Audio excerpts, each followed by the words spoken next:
Tentang ilmu radiestesi, informasi ini diambil dari beberapa buku lawas koleksi pribadi dan sumber lainnya. Radiestesi adalah ilmu tentang analisa pancaran gelombang sebuah objek. Radiestesi berasal dari kata radius yang bermakna getaran, dan aestesi yang bermakna kepekaan. Jadi, radiestesi berarti ilmu untuk kepekaan merasakan getaran-getaran gelombang dari benda dan makhluk hidup. Dalam catatan sejarah praktek radiestesi sudah dilakukan umat manusia sebelum zaman Mesir kuno, juga ditemukan catatan pada 147 tahun sebelum Masehi. Dalam gambar kuno Kaisar Yu dari Cina mempraktekkan radiestesi dengan menggunakan tongkat. Pada abad ke-19 hingga 20 radiestesi kembali berkembang digunakan dan dikembangkan secara maksimal oleh beberapa praktisi ahli seperti Yacob Al-Khozami dan Dr. Khalil dari Mesir, sehingga sempat populer di Timur Tengah, sedangkan Eropa khususnya di Prancis.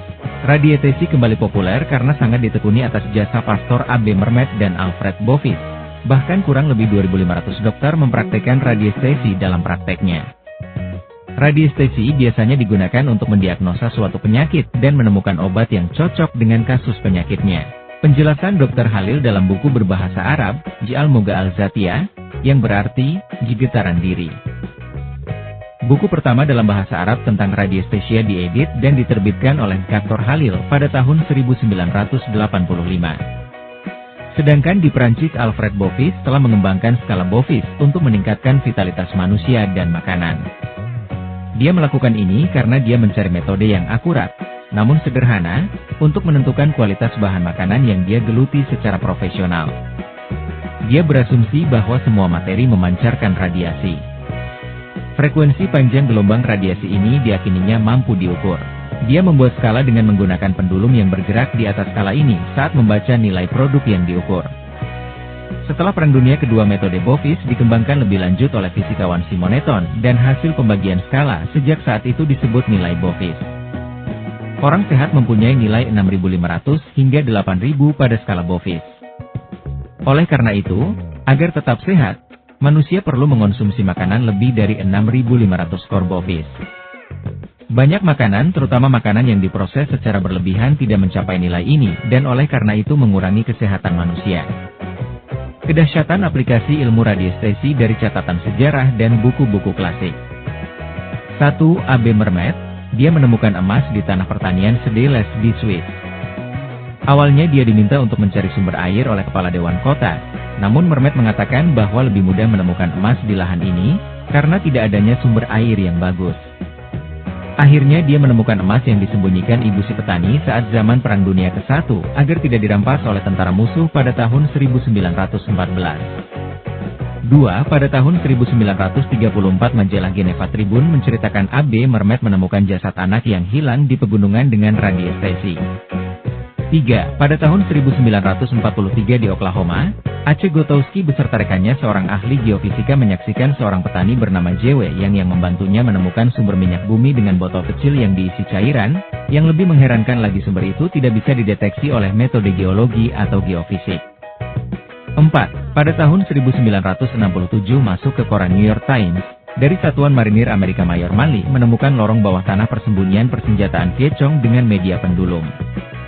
5. Pada tahun 1959 Verne Cameron mendemonstrasikan kemampuannya memprediksi lokasi kapal selam Angkatan Laut Amerika kepada Admiral Maurice Curtis. Dikarenakan dengan kemampuannya dia dilarang pergi keluar Amerika, dikarenakan bisa menjadi ancaman rahasia negara. Cara kerja radiestesi. Kekuatan pikiran dan kepekaan sensorik tubuh dari manusia sesungguhnya sangat dahsyat. Tubuh manusia sebenarnya merupakan semacam stasiun pemancar yang bisa menerima dan memancarkan sinyal-sinyal radiasi energi sekeliling tubuh kita. Alat-alat radiestesi seperti tongkat dowsing dan pendulum itu, bagaikan antena YG memperkuat sensor syaraf pada telapak tangan untuk menerima getaran energi yang kita pancarkan lewat kekuatan pikiran kita. Dari gerakan itulah kemudian kita akan bisa mengetahui tentang objek yang kita teliti dengan pola pertanyaan biner, yaitu ya atau tidak. Baik pendulum, tongkat dowsing Lee, ionica itu sendiri adalah alat untuk 1. Akses pikiran bawah sadar. 2. Akses rekam jejak radiasi pada sebuah benda. 3. Akses rekam jejak memori pada sebuah benda dan kejadian. 4. Akses rekaman informasi universal alam semesta. 5. Sebagai alat bantu pemancar dari kekuatan pikiran kita. 6. Sebagai antena receiver dari kepekaan syaraf di telapak kita. 7. Dan tentunya kita menggunakan pikiran sadar kita untuk merangkai pertanyaan dan mendefinisikan hasil analisa radiestesi. Anggapan yang salah tentang radiestesi. 1. Digunakan untuk meramal masa depan. Faktanya, menurut Bapak radiestesi abad 20 bahkan bisa disebut Master Legend YG bisa mendeteksi banyak varian objek yaitu AB Mermet, di pendulum bukan untuk meramal masa depan. Jadi hanyalah alat bantu seperti radar tubuh kita untuk menganalisa getaran objek dan kejadian di masa lampau dan masa sekarang saja. 2. Menggunakan jin atau kuasa gelap. Dikarenakan banyak praktisi sihir di zaman dahulu menggunakan peralatan radiestesi, dan menggunakan mantra yang diyakini menguatkan radiestesi, dan juga digunakan untuk meramal, maka radiestesi sempat dilarang oleh kalangan agamawan. Anggapan bahwa radiestesi adalah sihir itu adalah salah. Bahkan Albert Einstein mengatakan bahwa radiestesi adalah ilmu pengetahuan yang logis dan bersumber dari buku pendulum Power Greg Nielsen. Setelah memahami dan berlatih radiestesi, seseorang akan menemukan bakat utamanya seperti 1. Menganalisa karakter manusia dan hewan. 2. Mendeteksi penyakit pada manusia dan hewan. 3. Mendeteksi energi negatif atau positif pada objek, benda, dan lahan. 4. Mendeteksi benda hilang. 5. Mendeteksi kualitas air dan jenis-jenis logam yang berada di dalam tanah. 6. Melakukan penyembuhan penyakit medis dan non-medis dengan putaran pendulum vortex. Saya pertama kali mendalami radiestesi tahun 2009 dari guru saya, seorang radiestesis spesialis mendeteksi energi rumah, dan dia juga merupakan seorang ahli Feng Shui.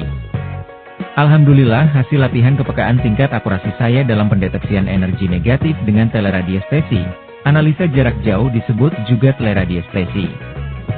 Hal ini sangat memuaskan klien-klien saya dari dalam hingga luar negeri. Saya juga memiliki kepekaan dalam mendeteksi energi negatif pada tubuh manusia, dan tentunya saya sarankan tetap cross-check dengan analisa medis seperti tes laboratorium agar ilmu ini selaras dan tidak berbenturan. Jika rumah Anda mau dideteksi kualitas energinya, saya adakan scanning gratis untuk 10 orang saja setiap hari Jumat. Efek samping dan bahayanya mempraktekkan radiestesi. Mempraktekkan radiestesi bagaikan menancapkan dan membooster antena yang dayanya diambil dari tubuh kita. Bayangkan sebuah handphone yang dipaksakan mencari dan menangkap signal, dan di saat bersamaan menerjemahkan inputnya berupa output audio visual di layar HP kita. Tentunya menguras energi baterai. Begitu pula kekuatan pikiran sadar, intuisi, bawah sadar, kepekaan kita dipaksakan secara multitasking dalam praktek radiestesi. Sehingga tidak disadari menguras chi tubuh kita, dan juga menguras cakra ajna dan cakra dasar bagi praktisi energi healer. Bahkan beberapa orang tua dulu banyak yang bilang bahwa orang yang sering pakai tongkat dowsing biasanya cepat tua. Banyak beberapa praktisi yang belum mengetahui hal ini, sehingga mereka merasakan keletihan pikiran dan tubuh setelah menjalani beberapa kali sesi radiestesi.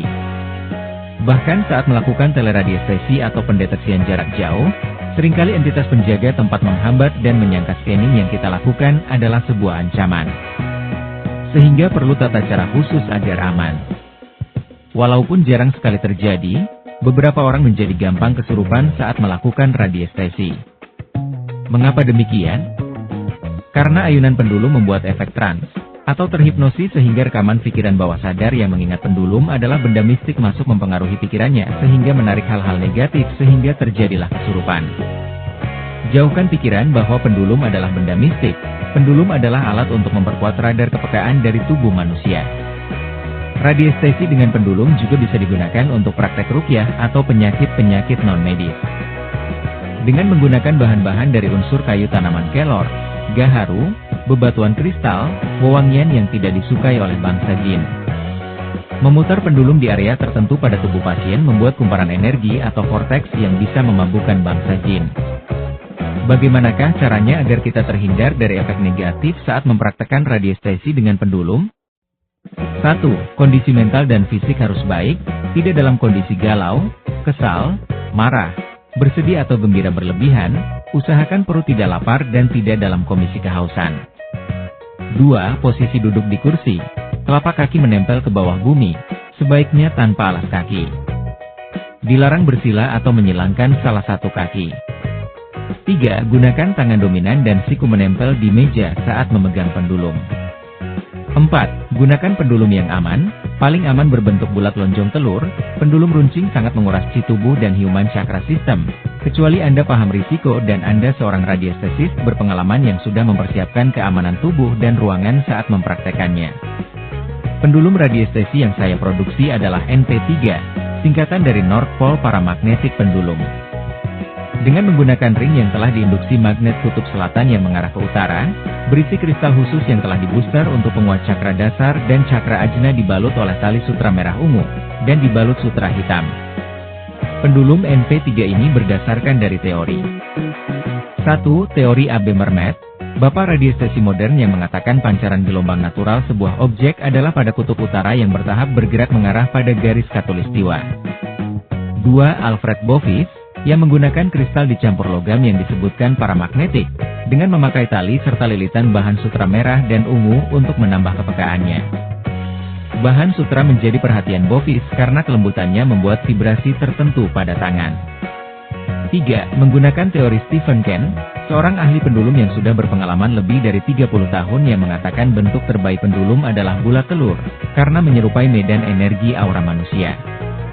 Beliau menjelaskan pendulum yang berbentuk runcing mengakibatkan kelelahan fisik dan pikiran karena menguras energi cakra dasar, jantung, dan ajna. Jadi NP3 didesain untuk aman dan hipersensitif. Banyak sekali tutorial radiestesi pendulum di beberapa sumber, namun jika Anda ingin lebih mendalami ilmu ini, Anda akan diajarkan tentang materi pelatihan radiestesi pendulum. 1. Teori dasar umum dan konsep pendulum NP3. 2. Rambu-rambu dan kode etik radiestesi. 3. Analisa kekuatan diri, power meter. 4. Analisa objek. 5. Analisa bakat dan kepribadian.